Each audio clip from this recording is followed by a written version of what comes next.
Welcome back to another edition of the Magic Ladies podcast where we discuss everything Orlando Magic basketball. I'm your host, Jalon Dixon, and today we've got an interestingly themed episode. But before we get into it, first off, remember to like, comment, and subscribe for daily Orlando Magic content. We are on the road to 1,000 subscribers, trying to become one of the biggest Orlando Magic pages on the platform, and we're already nearing that 500 subscriber milestone. Shout out to all you who have already hit the button. And for all you guys who have been tuning into the episodes but haven't hit the button yet, what are you doing, man? Go ahead and hit that button, turn it from red to gray, hit the post notification bell as well so you always know when we're dropping new episodes. And let's get right into it. So today, the theme of our episode is FanDuel Sportsbook's NBA Futures Bet Placement. That's what we're going to be doing today. We're going to be focusing on NBA odds. We're officially 60 days away from NBA opening night. These odds are 2 months out, and I may do this again when we get within a month to see if the odds change and give you guys a chance to kind of look ahead. NBA futures odds are always pretty interesting because they give you a chance to project early before the season, as opposed to normal daily fantasy is the idea of kind of going on a game to game, night to night basis. Instead, this is something that with MVP odds, Coach of the Year odds, DPOY, NBA Cup, they're all things that you can keep track of over the course of an NBA season, all 82 games, and it keeps you engaged with the Orlando Magic even further if you're focusing on them as part of your futures odds bets, because now you want to see these guys thrive even more because there's money on the line, right? So like I said, I'm going to do this at the 60-day mark today, and I may do this again at the 30-day mark going into the season as well. Maybe we even do it on NBA opening night as well as another interesting experiment. But let's start off with the NBA Cup, right? The NBA Cup is set, to start on October 31st, and the Magic have the fourth best odds to win the whole thing according to FanDuel. And all of these odds that we'll be discussing today will be according to FanDuel. Just letting everybody know that for all my BetMGM and DraftKings people. This was just the easiest way to do it for today's episode. Maybe I'll use a different sports book for a different episode. We'll see. But the Orlando Magic have the fourth best odds at plus 1,100, behind the Cleveland Cavaliers at plus 600, the New York Knicks at plus 550, and the Oklahoma City Thunder at 450. They are just above the Denver Nuggets at plus 1,200 and the Atlanta Hawks at 1,300.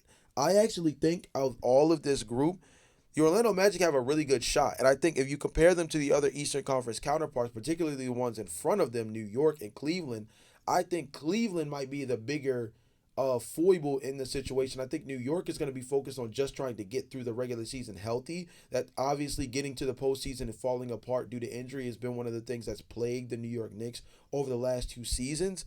The Cleveland Cavaliers, on the other hand, are a team that typically dominates the regular season as is, and they're a team that does need the regular season focus to kind of build momentum. We've seen that over the last handful of seasons, but the NBA Cup is a little bit different. I think this is a format that tends to favor the egos of younger teams. I think we saw this a few seasons ago, and I've discussed this on this podcast before, that, what the Indiana Pacers were able to build momentum wise by not only making it through the NBA Cup in a very strong fashion, but making it all the way to the NBA Cup final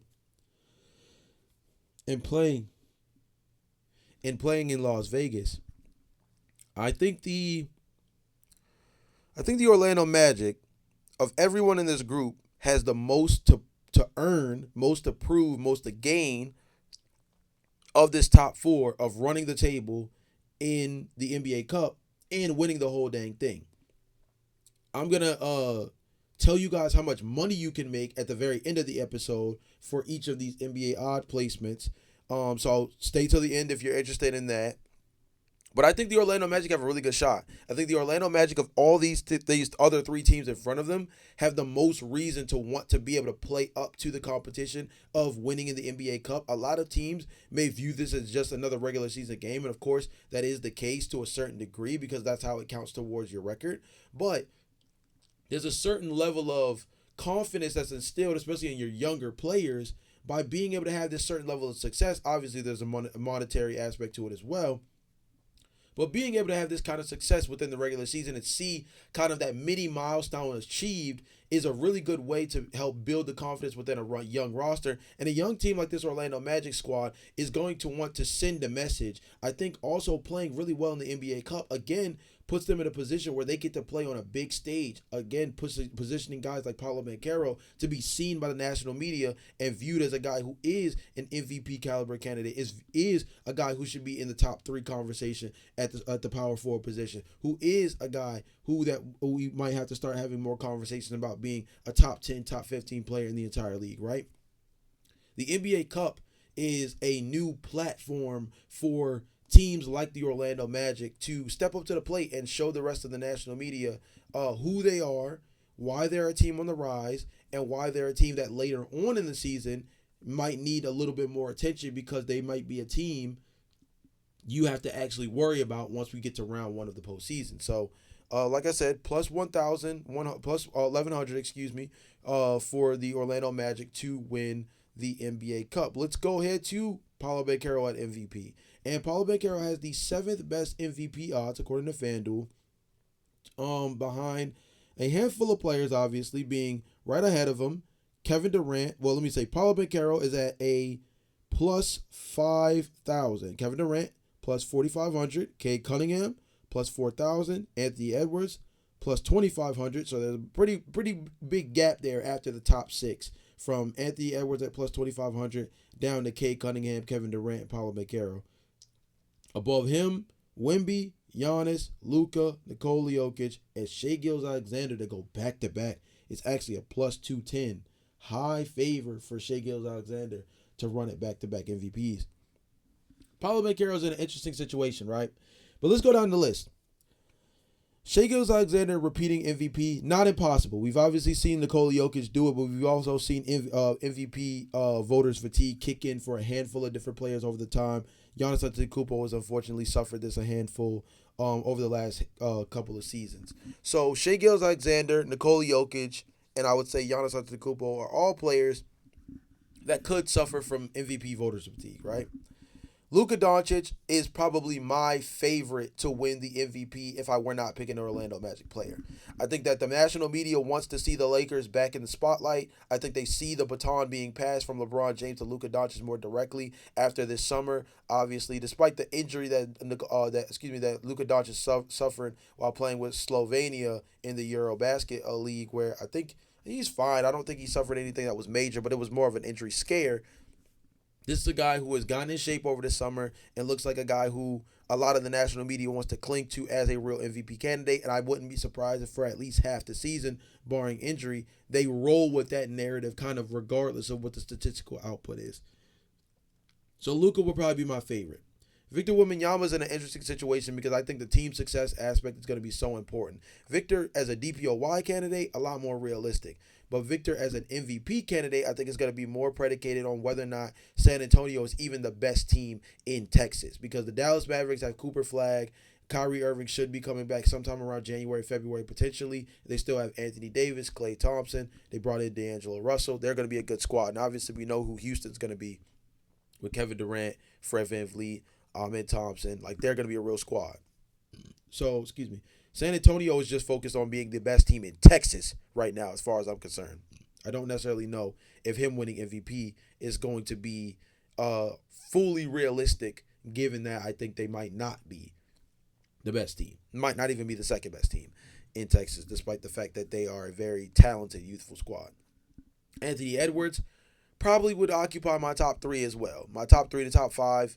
Anthony Edwards would definitely occupy that space as well. I think he's going to have to do a real backpack job this season, even though they were able to bring back Julius Randle, bring back Naz Reid. I think offensively he's going to have a little bit more on his shoulders this season, and it's going to be expected of him to build upon last year where he was one of the best three-point shooters in the league and was able to lead the Timberwolves to a really strong postseason run, despite the fact that they, of course, did not make the NBA Finals in back-to-back years.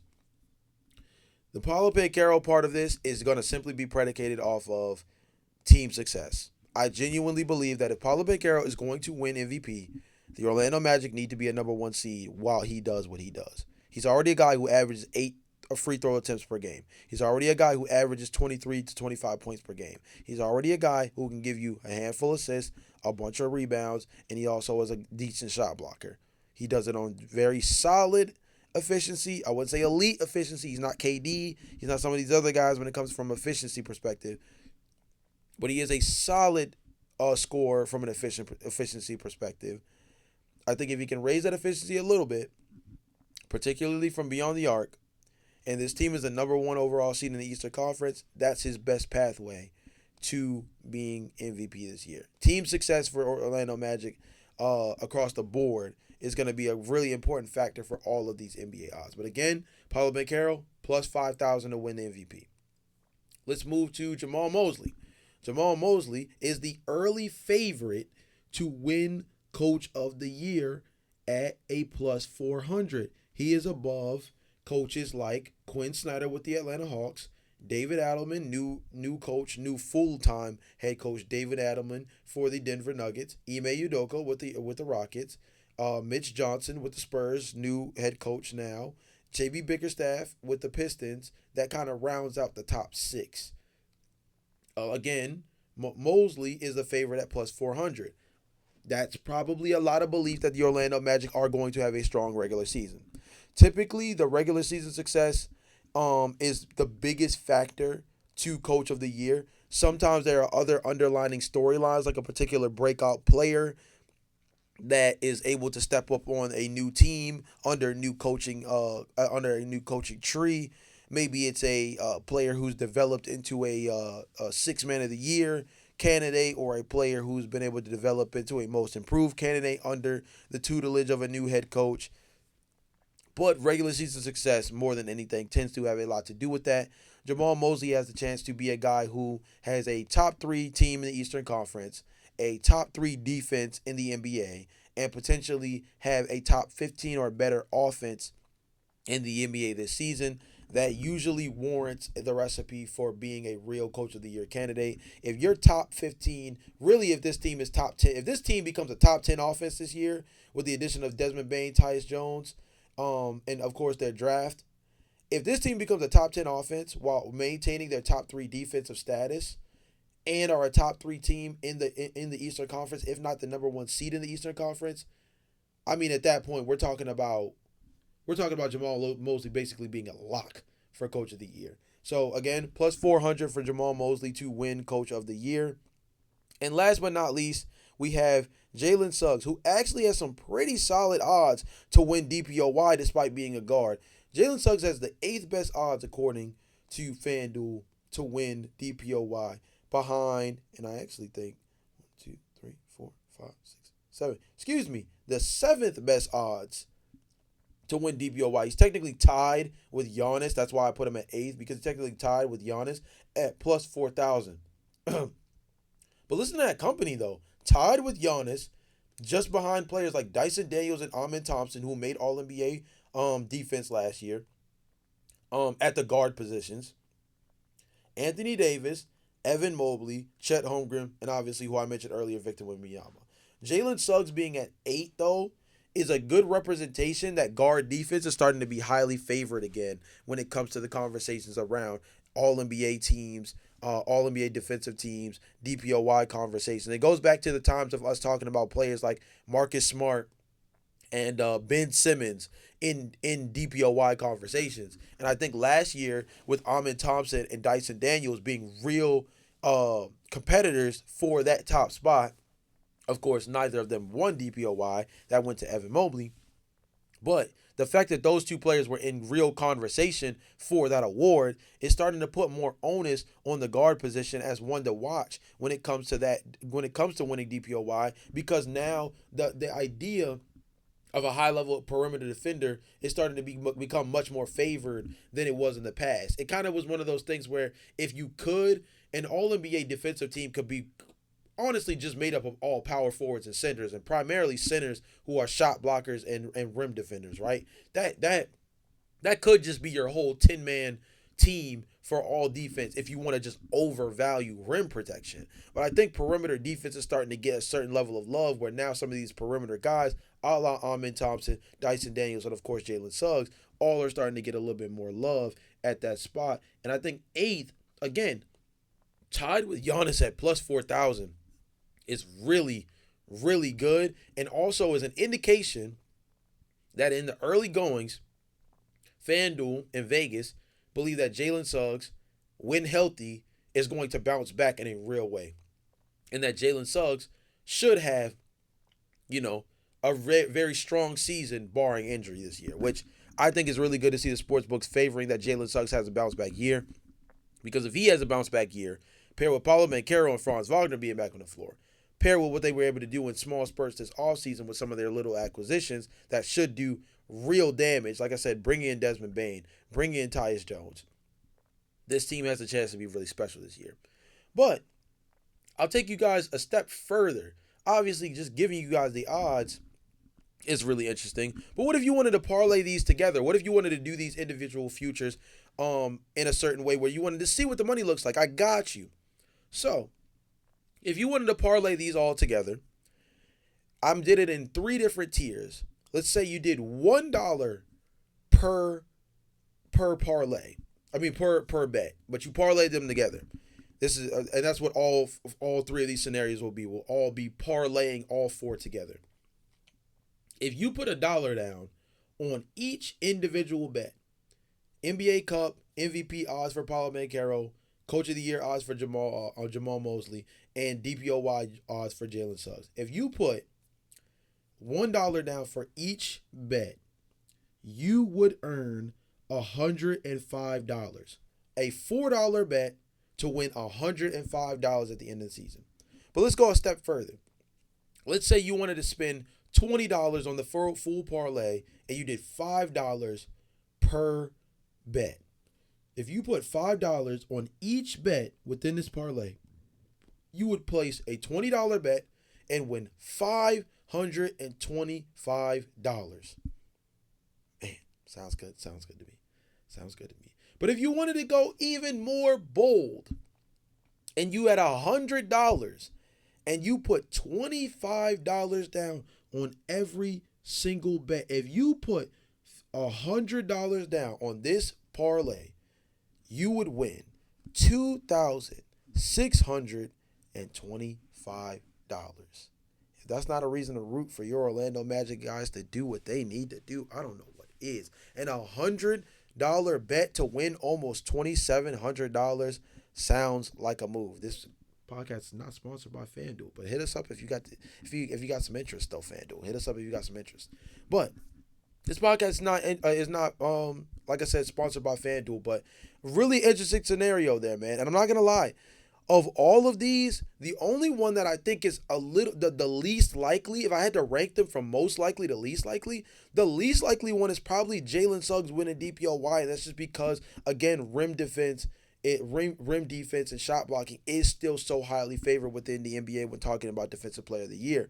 But NBA Cup, winning the NBA Cup, Paolo Banchero winning MVP, Jamal Mosley winning Coach of the Year, those are very, very likely. And for those that don't understand, the longest shot of all of those from a betting perspective was Paolo Banchero winning MVP. And I think Paolo Banchero has a better chance of winning MVP than Jalen Suggs has of winning DPOY. So, a really good opportunity to come up with some money there. Like I said, this is my 60-day mark NBA futures for the Orlando Magic. Again, we may do this at the 30-day mark, and we might do this going into opening night as well, depending on how the numbers change within the sports books. You guys let me know. Of these 4 potential bets, would you place all of them together, and how much money would you put on them?